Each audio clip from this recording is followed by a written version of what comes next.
தியான நிகழ்ச்சிக்கு உங்களை அழைப்பதில் நான் மிகவும் மகிழ்ச்சி அடைகிறேன். இன்று நாம் பார்க்க போகும் தேவ செய்தி உலகத்தின் சட்டங்கள், பழைய ஏற்பாட்டின் சட்டங்கள், ஆண்டவராகிய இயேசு கிறிஸ்துவின் சட்டங்கள். இதிலிருந்து தப்பித்து கொள்ள முடியுமா என்பதை பற்றி பார்க்க போகிறோம். இந்த வசனங்களை எல்லாம் சொல்றதெல்லாம் எழுதி வச்சுக்கோங்க. ஏன்னா இந்த ஒவ்வொரு வார்த்தையும் உங்களை காப்பாற்றக்கூடிய. உலகத்தில் பார்த்தீங்கன்னா ஆதி ஆகமத்தில் 7 விதமான சட்டங்கள் நோவாவின் காலத்தில் கொடுக்கப்பட்டது. அவை எந்த ஒரு விக்கிரகத்தையும் நீங்கள் சேவிக்க வேண்டாம். ஆதியிலே ஆண்டவராகிய இயேசு கிறிஸ்துவை யாரும் பார்த்தது இல்லை. அவர் வார்த்தையின் வடிவிலே இருந்தார். அந்த வார்த்தையின் வடிவில் இருந்த தேவனை தவிர வேறு தெய்வமாக வழிபட்ட உருவங்கள் எல்லாம் சிலை வழிபாடாய் கருதப்பட்டது. என்றால் அப்போ இயேசு இல்லை, இயேசுவின் சீடர்கள் இல்லை, இயேசுவின் தாயெல்லாம் இல்லை நோவா காலத்தில். எனவே தான் நோவா சொன்னார், நாட் டு வர்ஷிப் ஐடல். நீங்கள் உங்கள் கையினால் எந்த ஒரு உருவத்தையும் செய்து கொண்டு வழிபட வேண்டாம். இரண்டாவதாக, ஆண்டவனே உமக்கு கண் இல்லையா, நான் கஷ்டப்படுறேனே என்று சொல்லி ஆண்டவரை தூஷிக்க வேண்டாம். Not to curse God. ஏன்னா நீங்கள் படுகிற ஒவ்வொரு பாடுகளும் உங்களால் தான் என்பதை மறந்து விடக்கூடாது. மூன்றாவது, நாட் டு கமிட் மர்டர். யாரையும் கொலை செய்யக்கூடாது. கொலை செய்வது தேவனுக்கு பிடிக்காத காரியம். எனவேதான் கொலை செய்வதை தேவன் வெறுத்தார். நான்காவது, not to commit adultery or sexual immorality. பாவத்தை உண்டு பண்ணுகிற எந்த விதமான காரியத்தையும் செய்யக்கூடாது. Sexual இம்மாரலிட்டி, adultery. இச்சையோடு பார்த்தாலே விபச்சாரம். இரண்டாவது, அடுத்தவன் பொண்டாட்டிய அபகரிக்க பார்க்கிறது. பைபிளில் அபிரகாமுக்கு 2 இல்லை 3 பெண்டாட்டி. சாராளால் ஆகார் அபிரகாமுக்கு கொடுக்கப்பட்டார். அடுத்து கெட்டூரா. இந்த 3 பொண்டாட்டி இருந்தும் ஆண்டவர் அபிரகாமை சிநேகிதனேன்னு சொன்னார். ஏன்னா அபிரகாம் செய்த ஒவ்வொரு காரியத்திலும் ஆண்டவரின் அனுமதி இருந்தது. அந்த 2வது மனைவி ஆகார், வேலையாளாக இருக்காங்க இல்லையா, அவங்களோட இவர் குழந்தை பெக்கிறது மனைவியினோட அனுமதியாக இருந்தது. அதான் தேவன் அங்கே ஒன்றுமே சொல்லாமல் இருந்துட்டார். ஆனால் வாக்களித்தப்பட்ட பிள்ளை என்று அவர்கள் நினைத்த பொழுதுதான் தேவன் விரட்டினார். ஆகார் அழுத பொழுது ஆகாரையும் பிள்ளையும் ஆசீர்வதித்து விட்டார். அவர்கள்தான் இன்று இஸ்லாமியர்களாய் உங்களையும் என்னையும் கேலி செய்து கொண்டிருக்கிறார்கள். அதனால் கண்ணால் இச்சை பண்ணாதீங்க. பெண்களோடு தொடர்பு வைத்துக்காதீங்க. மனைவியோடு மட்டும்தான். தாவீது நிறைய பெண்களோடு உறவு வைத்து கொண்டிருந்தார். அவர் மனம் கசிந்து அழுத பொழுது ஆண்டவர் எல்லாவற்றையும் மன்னித்து விட்டார். அந்த காலத்தில் பார்த்தீங்கன்னா 2 பொண்டாட்டி 3 பொண்டாட்டின்னு இன்றைக்கி இருக்க முஸ்லீம்ஸ் மாதிரி வச்சுருந்தாங்க. அவங்க ஆண்டவரின் அனுமதியை கேட்டு வைத்து கொண்டிருந்த பொழுது ஆண்டவர் அதற்கு அனுமதித்தார். ஆண்டவரின் அனுமதி இல்லாமல் வைத்து கொண்டிருக்கிற எல்லா உறவுகளும் கள்ள உறவுகளே. சில சர்ச்சில் பார்த்தீங்கன்னா தாலி கட்டுவாங்க, சில சர்ச்சில் மோதிரம் போட்டுப்பாங்க, சில சர்ச்சில் பைபிள் மாற்றிப்பாங்க. எதுன்னா இந்த பைபிள் ஆண்டவருடைய வார்த்தையை ஆண்டவரின் வார்த்தைக்கு முன்பாக உன்னை நான் என் மனைவியாக ஏற்றுக்கொள்கிறேன் என்று சொல்லும் பொழுது அந்த வார்த்தை அந்த திருமணத்தை அனுமதிக்கிறது. அடுத்து 5வது, நாட் டு ஸ்டீல். எதையுமே திருடாதீர்கள். யாருக்கிட்ட தான் திருடாதீங்க. உங்களுக்கு தெரியும் ஒரு ஃபோன் நம்மளது கிடையாது, இன்னாருதுன்னு தெரியும், விட்டு போயிட்டாங்கன்னு தெரியும், அதை எடுத்து வைத்து கொள்கிறது. கேட்டால் கொடுக்கலாம், இல்லைனா சிம்மை மாற்றி பயன்படுத்தலாம். பெரிய தவறு. தயவு செய்து அது மாதிரி யாருமே திருடாதீங்க. அடுத்து, நாட் டு ஈட்ல fresh torn from a living animal. அதாவது ஒரு உயிரோடு இருக்கிற ஒரு மிருகம் அதனுடைய சரீரம் அடிபட்டு கிழிந்திருக்கிறது என்றால் அந்த கிழிந்த சரீரத்தை உண்ணாதீர்கள். ஏனென்றால் அது உயிரோடு இருக்கிறது. உயிரோடு இருக்கிற எந்த ஒரு மிருகமும் சதை அடிபட்டு கால் அடிபட்டு இருக்கும் பொழுது அந்த சதையோ அந்த காலையோ வெட்டி உண்ணாதீர்கள் என்று நோவாவின் காலத்தில் கொடுக்கப்பட்ட நியதி. 7வது, to establish court of justice. நீங்களே எனக்கு எல்லாம் தெரியும், நான் சொல்றதுபடி நீ கேளு என்று நியாய தீர்ப்பு வழங்காதீர்கள். நீங்கள் எதை செய்தாலும் ஆண்டவராகிய இயேசு கிறிஸ்துவை கேட்டு செய்யுங்கள். இதுதான் நோவாவின் 7 கட்டளைகள். நோவாவின் காலத்திலே, ஆதி காலத்திலே கடைபிடிக்கப்பட்ட கட்டளைகள். அதற்கு பின்பு மோசேயின் காலத்திலே 10 கட்டளைகள் கொடுக்கப்பட்டன.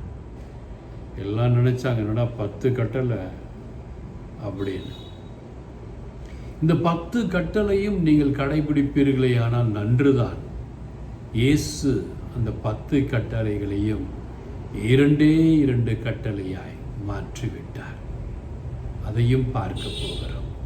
இவ்வுலக நீதின்னு பார்த்தீங்கன்னா IPC, Indian Penal Code, CrPC, Criminal Procedure Code, Evidence Act, அதாவது சாட்சிகளின் சட்டம், 3 உலகத்தில் இருக்கு. இன்னும் கொஞ்சம் அதை ஆராய்ந்து பார்க்கும் பொழுது சமுதாய சட்டம், பஞ்சபூத சட்டம், இறை சட்டம் என்று 3 வகையாக இந்த சட்டங்களை நம்மால் பிரிக்க முடிகிறது. சமுதாய சட்டத்திலே நீங்கள் ஏமாற்றலாம்.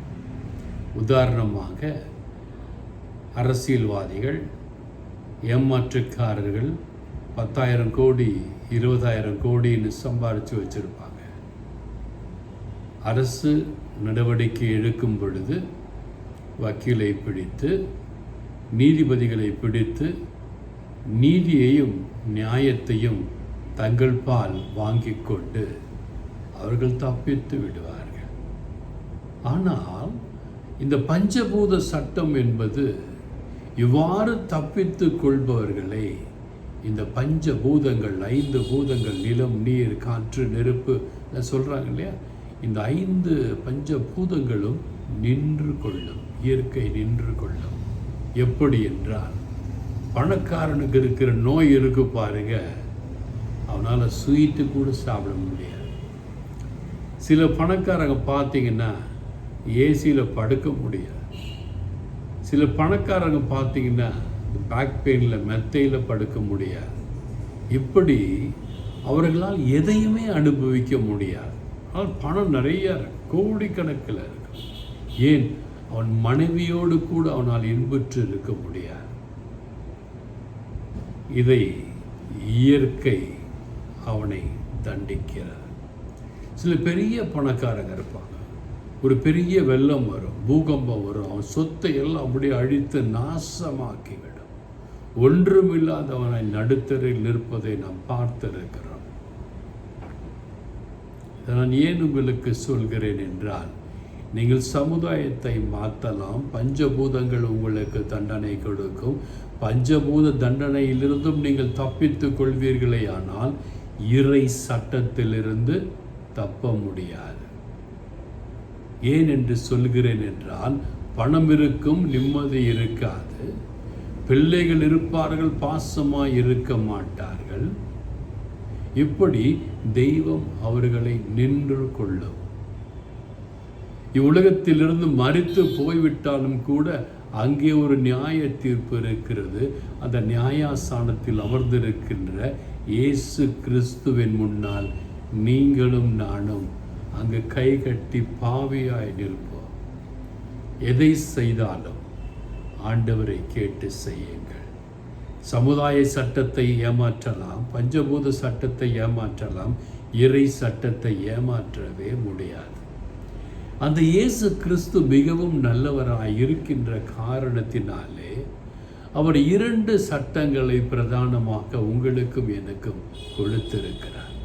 அவை என்னவென்றால், மத்தேயு 22ஆம் அதிகாரம் 37ஆம் வசனத்திலே இயேசுவே தெளிவாக சொல்கிறார், உன் தேவனாகிய கர்த்தரிடத்தில் உன் முழு இருதயத்தோடும் உன் முழு ஆத்துமாவோடும் உன் முழு மனதோடும் அன்பு கூறுவாயாக. நீங்க ஆண்டவராகிய இயேசுவினிடத்தில் முழு இருதயத்தோடும் முழு ஆத்துமாவோடும் முழு மனதோடும் அன்பு கூறுவீர்களே ஆனால் நீங்கள் பாவம் செய்ய யோசிப்பீர்கள்.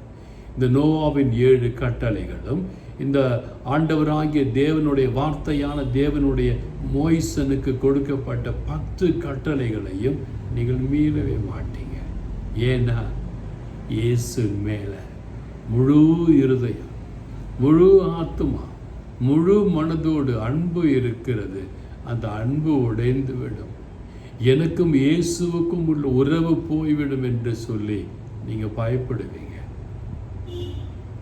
எனக்கு கூட பாவம் செய்ய நிறைய வாய்ப்புகள் வரும் பொழுது நான் யோசிப்பேன், இந்த பாவத்தை நான் செய்வேனே ஆகில் இயேசுவுக்கும் எனக்கும் உள்ள உறவு துண்டிக்கப்பட்டு விடும் வேண்டாம். ஒருவேளை எனக்கு அது தேவையாக இருந்தால் இயேசுவிடம் கேட்பேன், இயேசுவானவரே, இப்படி ஒரு தேவை எனக்கு இருக்கிறது, நான் இதை ஏற்றுக்கொள்ளட்டுமா, இதை எடுத்துக்கொள்ளட்டுமா என்று ஆண்டவரிடத்தில் கேட்பேன். அவர் அனுமதி கொடுப்பாரே ஆனால் அது அங்கீகரிக்கப்பட்ட அனுமதி. நீங்கள் வாதைக்கு உட்படுத்தப்பட போவதில்லை. என்னிடத்தில் ஒரு ஃப்ரெண்டு கேட்டார், பிரதர், நான் நைட்டில் கொஞ்சம் குடிக்கலாமா, ஹார்ட்டுக்கு நல்லதுன்னு சொல்கிறாங்க. நான் சொன்ன, ஆண்டவர்கிட்ட கேளுங்க, ஆண்டவர் உங்களுக்கு குடிக்க சொன்னால் குடிங்க. பிரதர், நான் வேலை செய்கிற இடத்துல ஒரு பெண் என்கிட்ட ரொம்ப அன்பாக இருக்கிறாங்க, கைவிடப்பட்ட நிலையில் இருக்காங்க, நான் அவங்களுக்கு ஆறுதலாக இருக்க விரும்புகிறேன், என்ன சொல்கிறீங்கன்னு கேட்டாங்க. நான் சொன்னேன், ஆண்டவரை கேளுங்க. கெட்டூராவை திருமணம் செய்ய நினைத்த பொழுது ஆபிரகாம் ஆண்டவரின் அனுமதியோடு தான் கெட்டூராவை 3வது திருமணம் செய்தார். ஆண்டவர் அவரை சிநேகிதன் என்று சொன்னார். ஏன்னா அவர் ஒரு ஃப்ரெண்டு மாதிரி ஆபிரகாம் செய்வதையெல்லாம் ஆண்டவர்கிட்ட மனம் திறந்து பேசி இருக்கிறார். எனவே தான் ஆண்டவருக்கு ஆபிரகாமில் பிரியமாயிருந்தது. அந்த ஆண்டவராகிய இயேசு கிறிஸ்து உங்கள் மேலும் பிரியமாயிருக்க விரும்புகிறார். ஆபிரகாமின் பிரியம். அடுத்து மத்தேயு 22:39ஆம் வசனத்திலே, உன்னிடத்தில் நீ அன்பு கூறுவது போல் பிறரிடத்திலும் அன்பு கூறுவாயாக. நம்மிடத்தில் நம்ம அன்பு செலுத்துகிறோம் இல்லையா? நல்லா சாப்பிட்றோம், நல்ல ட்ரெஸ்ஸு போட்டுக்கிறோம், நல்ல ஃபோன் வச்சுக்கிறோம், நல்ல பெர்ஃப்யூம் யூஸ் பண்ணுறோம், நல்ல கார், நல்ல வீடு, பசிக்கு 3 வேளை இல்லை 4 வேளை சாப்பிட்றோம். எப்படி நீ உன்னிடத்தில் அன்பு கூறுகிறாயோ அதை போல பிறரிடத்திலும் அன்பு கூறு என்று ஆண்டவர் சொல்லியிருக்கிறார். யார் அந்த பிறர் என்று பார்க்கும் பொழுது ஆண்டவரே சொல்லியிருக்கிறார், நான் ஆடையின்றி இருந்தேன், எனக்கு ஆடை கொடுத்தாயா. நிறைய சட்டை இருக்குது, ஒரு சட்டை அவனுக்கு கொடுக்கறது இல்லை. அவன் ஆடையே இல்லாமல் இருக்கிறாங்க, அவனுக்கு தான் நீங்கள் ஆடை கொடுக்கணும். நான் பசியாக இருந்தேன், எனக்கு உணவு கொடுத்தாயா. டிராஃபிக் சிக்னலில் காசு கேட்குறாங்க, அவங்களுக்கு இல்லைங்க, உண்மையிலே பசியாய் உழைக்க முடியாது, அவனால் சம்பாதிக்க முடியாது, அவனால் ஒன்றுமே செய்ய முடியாது, பசியாய் இருக்கிறேன் என்று கதறுகிறான் அல்லவா, அவனுக்கு நீங்கள் உணவு கொடுக்க வேண்டும். சிறையில் இருந்தேன், என்னை காண வந்தாயா. சிறையில் இருக்க எல்லாருக்கும் பார்த்தீங்கன்னா மனைவி மக்கள் வருவாங்க, வக்கீல் வருவாங்க. சிலருக்கு யாருமே இல்லாமல் அனாதையாக இருப்பாங்க. அவங்கள போய் நீங்கள் காண்டிங்களா? இதுதாங்க ஊழியம். அப்போ கேட்குறாங்க, ஆண்டவரே நீங்கள் எப்போ வந்தீங்கன்னு. இந்த சிறியவரில் எதை செய்தாலும் அதை எனக்கே செய்தீர்கள். இன்று ஊழியம் அவ்வாறு நடக்கிறதா? சிந்தித்து பாருங்கள். ஊழியக்காரர்கள், ஊழியக்காரிகள், குருக்கள், கன்னியர்கள் இதை செய்கிறார்களா என்றால் எனக்கு தெரியவில்லை. பிரதர் நீங்கள் செய்றீங்களான்னு என்ன கேட்டால், என்னால் முடிந்ததை நான் செய்து கொண்டு தான் இருக்கிறேன். எனவே எனக்கு பிரியமான அன்பு தேவ பிள்ளைகளே, இவ்வுலக சட்டத்திலே நீங்கள் தப்பித்து கொள்ளலாம், சமுதாய சட்டத்திலே தப்பித்து கொள்ளலாம், பஞ்சபூத சட்டத்திலே தப்பித்து கொள்ளலாம், இறை சட்டத்திலே நீங்கள் தப்பவே முடியாது. எனவே தான் இயேசு உங்களை அழைக்கிறார், வாருங்கள், என் சட்டத்தை கை கொள்ளுங்கள், உங்களை நான் ஆசீர்வதிக்கிறேன் என்று சொல்கிறார். நீங்கள் எல்லாம் நல்லா இருப்பீங்க. ஆண்டவர் சட்டத்தை ஏற்றிக்கிட்டிங்கன்னா உங்கள் பிள்ளைகள் நல்லா இருக்கும், உங்கள் பேர பிள்ளைகள் நல்லா இருப்பாங்க. யாரையும் வீணாக பழி சொல்லாதீர்கள். அவன் யோக்கியமா, அவனை பற்றி எனக்கு தெரியாதா, அவன் யார், எல்லாம் வேண்டாம். இயேசுவின் சிருஷ்டிகள் அவர்கள். எனவே அப்படி பழி சொல்லாதீங்க. ஆண்டவர் உங்களை தண்டித்து விடுவார். God bless you all.